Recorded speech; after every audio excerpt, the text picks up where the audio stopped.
हर रोज एक नई कहानी देखने के लिए चैनल को सब्सक्राइब करें और बेल आइकन दबाना ना भूलें। काव्या चेयर पर बैठी हुई खुद से बोलती है, हे ऊपर वाले, अब तो तू ही कोई करिश्मा कर सकता है जिससे भैया के सर से इस देहातन का भूत उतरे, वरना सारी जिंदगी गरीबी और गवार के साथ झेलनी पड़ेगी। काव्या कह ही रही होती है कि तभी उसकी माँ माला आकर बोलती है, काव्या चल, वरमाला होने वाली है। I really can't believe this, माँ, आप इतना खुश कैसे हो सकती है? अरे क्या हो गया है आपको? चुप हो जा, कम से कम आज तो अपनी इस कड़वी जुबान को बंद कर ले। माँ अभी भी वक्त है, मैं कहती हूँ ये रिश्ता तोड़ दो। अरे हम कितने अमीर हैं और ये लोग भूखे नंगे, अरे इनसे रिश्ता जोड़ने की जरूरत ही क्या है? इनका और हमारा मैच ही क्या है? ना कोई क्लास है, ना कोई स्टैंडर्ड है, ना सोसाइटी, फिर क्यों? तुझे समझाने का कोई फायदा नहीं है, क्योंकि तेरे दिमाग को दौलत और अमीरी का दिमाग लग गया है। बैठ यहीं। अमीरी की नशे में चूर काव्या माँ की बातों को अनसुना करती है और स्टेज पर वरमाला देखकर बोलती है, जितनी खुशियाँ मनानी है मनाए जाओ, लेकिन मैं इस बहन जी को अपनी भाभी कभी नहीं मानूंगी। अरे इतने गरीब हैं ये कि गुलाब के फूलों की माला की जगह ये गंदे से गेंदे के फूल की माला पहना रहे हैं। How cheap. थोड़ी ही देर में सभी रस्मों के साथ अलबेली और रोहन के 7 फेरे पूरे हो जाते हैं और दोनों शादी के बंधन में बंध जाते हैं और अलबेली अपने ससुराल आती है, जहां माला उसका स्वागत करते हुए बोलती है, बहू, इस नए घर में तेरा स्वागत है। आज से तू मेरे घर की लक्ष्मी है। माँ लक्ष्मी तो इसके हाथ लगी है जो उस गरीब टूटी कुटिया से निकलकर ये इस राजमहल में आ गई। अरे इतना आलीशान घर इसने अपने सपने में भी नहीं देखा होगा। दिल में और मन में तो लड्डू फूट रहे होंगे मैडम के। अरे ये तू कैसे बात कर रही है अपनी भाभी से? ये और मेरी भाभी? नो नेवर, ये मेरी भाभी कभी नहीं बन सकती। अरे इनसे कोई रिश्ता जोड़ना तो दूर की बात है, मैं इनके पास न बैठूं। काव्या अपनी भाभी को अमीरी झाड़ते हुए 4 बातें सुनाकर चली जाती है, जिसके बाद माला बोलती है, बहू, उसकी बात का बुरा मत मानियो, नादान है इसलिए कुछ भी बोलती है। अरे कोनो बात नहीं सासू माई, हम के अपन ननद के बात का सुई बराबर भी बुरा नहीं लागत। काहे की ननद भौजाई के रिश्ता में छोट मोट नोक झोंक तो होती रहती है, लेकिन हम के मन के कड़वापन के बदल के ही रही हैं। हाँ बहू, तू ही इसे बदल सकती है और मुझे तुझ पे पूरा भरोसा है। ले, मैं भी किन बातों में लग गई, तू थक गई होगी, जा आराम कर ले। वक्त बीतता है और सुबह होती है। अलबेली घर का सारा काम खत्म करके चाय लेकर अपनी ननद के कमरे में जाती है और बोलती है, ई लियो, ई तो अभी तक सुतल है, कोनो बात नहीं, हम अभी उठा देते हैं। अलबेली अपनी ननद को उठाती है, तभी काव्या का हाथ लगने के कारण चाय का कप उस ब्लैंकेट पर गिर जाता है और वो अपनी अमीरी का रौब झाड़ते हुए बोलती है, यू स्टूपिड देहातन, अरे तुम्हें अंदाजा भी है कि ये ब्लैंकेट कितना महंगा था? अरे जितने पैसे लगाकर तुम्हारे बाप ने तुम्हारी शादी की है ना, उससे भी 2 गुनी कीमत है इसकी।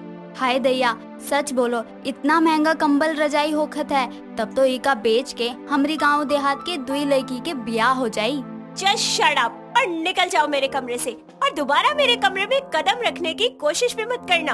एकदम बुझ गए, अब हम यहाँ कदम नहीं रखी हैं। बाकी एको बात पूछें? बोलो जल्दी। कदम नहीं सही, पर लात तो रख सकत है ना? माँ कहाँ हो?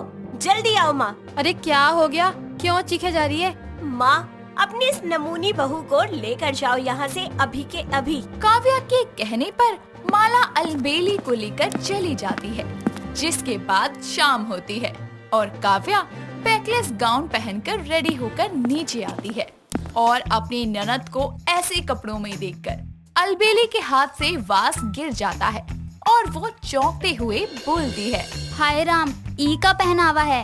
ये लो, फिर से नुकसान कर दिया महारानी ने, इतना महंगा वास तोड़ दिया।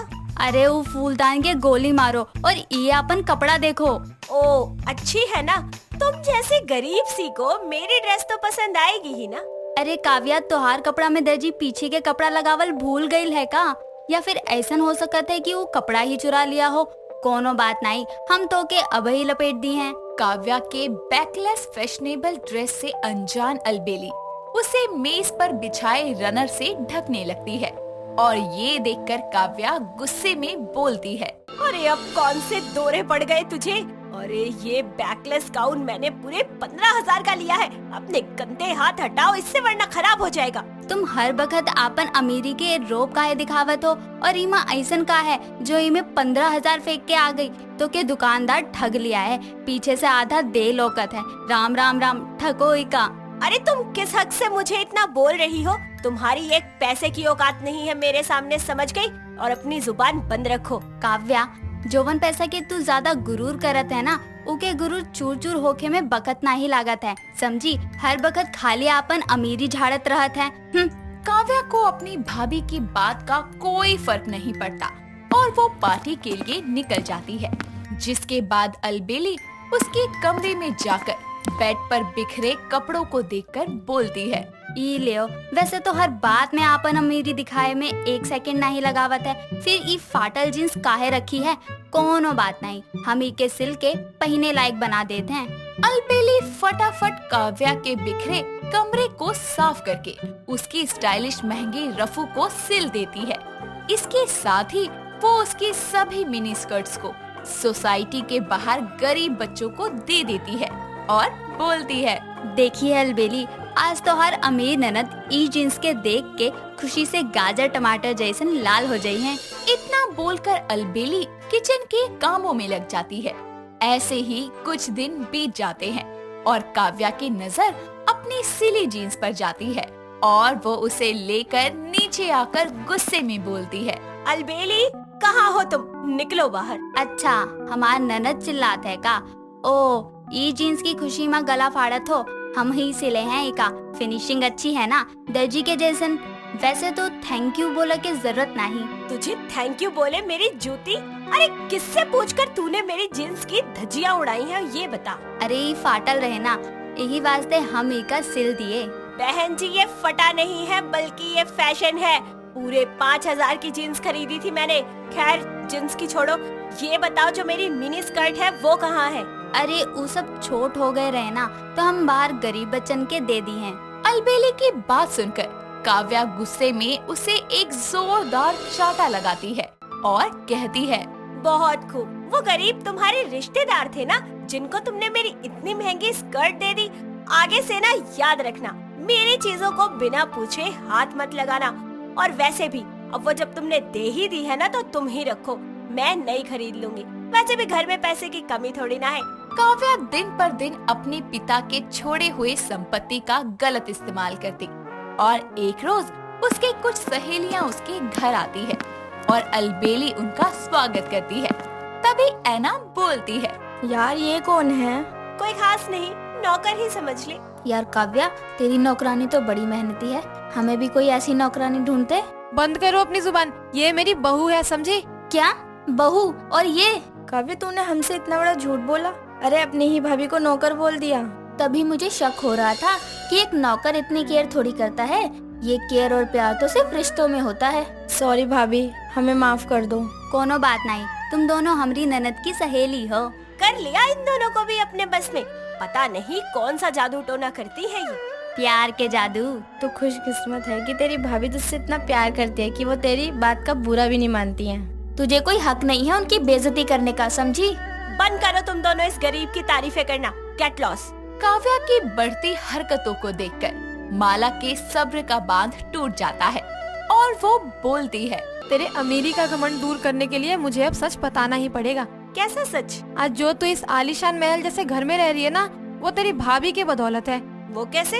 क्योंकि आज से कुछ साल पहले हम बेहद गरीब थे। अरे खाने तक के पैसे नहीं थे हमारे पास। उस हालत में तेरी भाभी के पिता ने अपनी जमीन बेचकर तेरे पापा की मदद की। उन्हीं पैसों से तेरे पिता ने बिजनेस शुरू किया और उन्हीं के कारण हम आज इतने अमीर हैं, समझी? और तेरे पिता की ख्वाहिश थी कि उनके दोस्त की बेटी ही मेरी बहू बने, समझी? सच जानकर काव्या को अपनी गलती का बहुत पछतावा होता है और वो अपनी भाभी से माफी मांगते हुए कहती है, भाभी मुझे माफ कर दो, मैंने आपको कितना बुरा भला कहा, जबकि ये दौलत मेरी नहीं बल्कि आपके पापा की देन थी। कोनो बात नहीं, लेकिन इंसान पैसा से नहीं बल्कि रिश्ता और इस सोच बोली इज्जत से अमीर होवत है। सच्चाई जानकर काव्या को अपनी गलती का एहसास होता है जिसके बाद वो अलबेली के साथ अच्छी ननद के रिश्ते को निभाने लगती है। दोस्तों, अगर आपको ये कहानी पसंद आई तो इसे लाइक करें, शेयर करें और कमेंट करके बताएं कि कहानी में आपको सबसे अच्छा क्या लगा।